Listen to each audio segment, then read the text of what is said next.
Good morning, everyone. Alright, me being up this early can only mean one of two things. Either I didn't sleep at all last night, which I barely could, because of the latter. This morning, they announced the 85th Annual Academy Award nominations. Now, before I spout off the nominees and who they are, I want to talk about the surprises, because this year's announcements were chock full of them. Now, the announcement this morning was not your typical announcement. It wasn't dry. It wasn't people standing up there. It was Emma Stone and host Seth MacFarlane. Now, it was warm, it was light, it was happy, it was hilarious, and it really got people to wake up. I mean, hello, this thing is at 5 o'clock in the morning, so let's get started with the surprises. Alright, the first surprise that comes to mind with me, I have the list pulled up here in front of me, is Amor nominated for Best Picture. And not Moonrise Kingdom. I thought they were going to throw that in there, because the Academy does like to, every now and then, show favor to the well-regarded indie flick, but it was not on the list. Or sometimes they throw in that, like, random blockbuster that everybody went to go see, like Skyfall or something. But the Academy went with the French language Amour, which the last time that a foreign language film nominee was also nominated for Best Picture was back with Letters to Iwo Jima. And if you want to go even further than that, it was Crouching Tiger, Hidden Dragon. So this is a really big shock. My nose is really dry this morning. Another big surprise, in my opinion, this was just me. I don't know if anybody else felt this, but the Best Director category. I mean, like, the whole thing was just kind of like a shock. Two people who were thought to be locks for this category were Ben Affleck and Kathryn Bigelow. Now, Ben Affleck was my personal shock. I personally thought he was just going to be in that category and he was going to have it locked and he was going to win.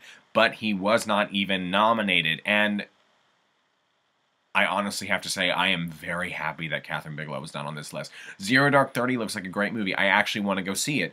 But in my opinion, it looks like The Hurt Locker seeking for Osama bin Laden. So I really feel like she didn't really stretch herself here, which is why I think she was left out of the list.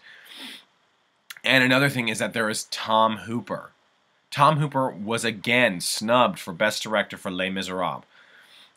I don't understand this, because just 2 years ago, he won Best Director for The King's Speech.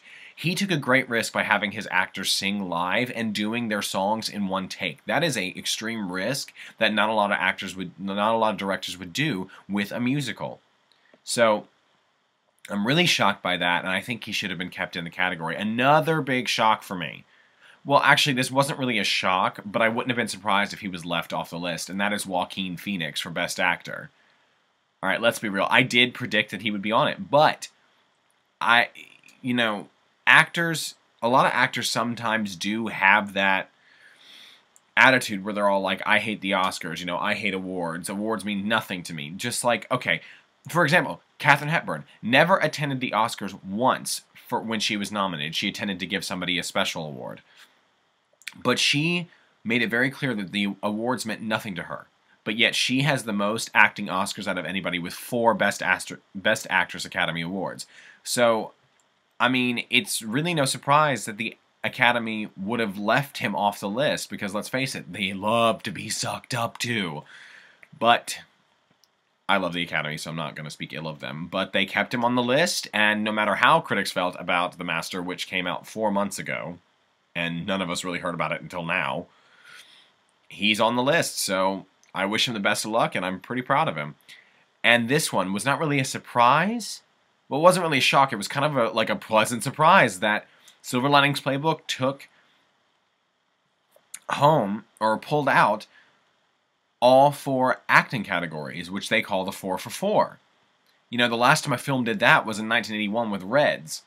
Amazing how I have all this information in my head, and it applies nothing to school. Now, the big surprise out of those 4, which I'm very happy for all 4, I loved Silver Linings Playbook. I watched it recently. I think that Jackie Weaver's nomination was a surprise. It really was. I mean, like, she was just recently nominated for Animal Kingdom, but her performance, which was terrific, was really kind of overshadowed by everybody else, by Robert De Niro, who is also nominated, Bradley Cooper, and Jennifer Lawrence, who I am pulling for Best Actress. I think it might be Jessica Chastain. It's really going to be between those two. I'm really kind of shocked that that she was kind of pulled in there, but I'm happy overall because her performance was great. And the thing is that everybody out of those four, three of them have been nominated before, and one of them has won. Bradley Cooper is the only first-time nominee out of the bunch, so best of luck to him. To come from The Hangover to this, that's incredible. Congratulations. And the kind of upbeat and kind of a neat surprise, because you got to watch an actual nominee's reaction to his nomination, was the nomination for Best Original Song, Everybody Needs a Friend, from Ted. And Seth MacFarlane, who was hosting the Oscars, wrote the lyrics for it, and so he is nominated. So you got to see him react, which was kind of happy. And I kind of teared up a little bit. I got really excited. So I think my emotions just went all kind of haywire, and I was kind of crying throughout the entire nominations. But I think it's going to be funny to see him, if they keep it to normal Academy tradition, to see him host and perform his song. I think that'll be hilarious, and so this is really proving out to be a really just fun year, and it's full of surprises, and really winners could go any way. I'm also pulling up my personal list that I had written down, that Les Mis, which was kind of an upset, only scored 7 Oscar nominations, which actually really isn't an upset, but it's kind of a lot less than people were expecting. Many people believed that it would pull out what Chicago did years ago, so that was kind of an upset.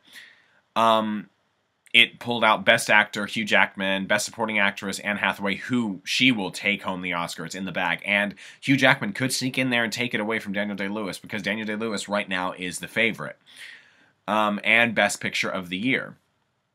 But again, big congratulations go out to Silver Lining Playbook, who scored a total of 8 nominations. Best Picture, Best Director, David O. Russell, and Best Adapted Screenplay, which was also written by David O. Russell. I think David O. Russell could probably take it home for Best Director. I don't know, though. The one that had a lot of talk about it... Oh, and Moonrise Kingdom only pulling in 1 nomination. You know how I feel about that. For Best Original Screenplay, I hope it takes it home, because it deserves something. That movie was amazing.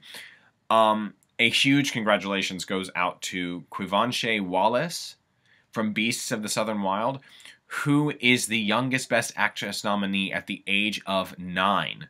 I'm 20 years old, and I'm a theater major at a liberal arts college. What am I doing with my life? This chick is 9. This was her first ever job, really. It was her first acting job, and she pulls out a Best Actress nominee at the Oscars.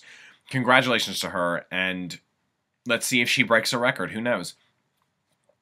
But anyway, I'm very excited for the February 24th telecast, and I hope you are too. I know what I'm going to be doing. I'm going to have my list, my picks. I'm going to be ready. So I hope you will be too. Tune in February 24th at 7 p.m. I hope to see you there.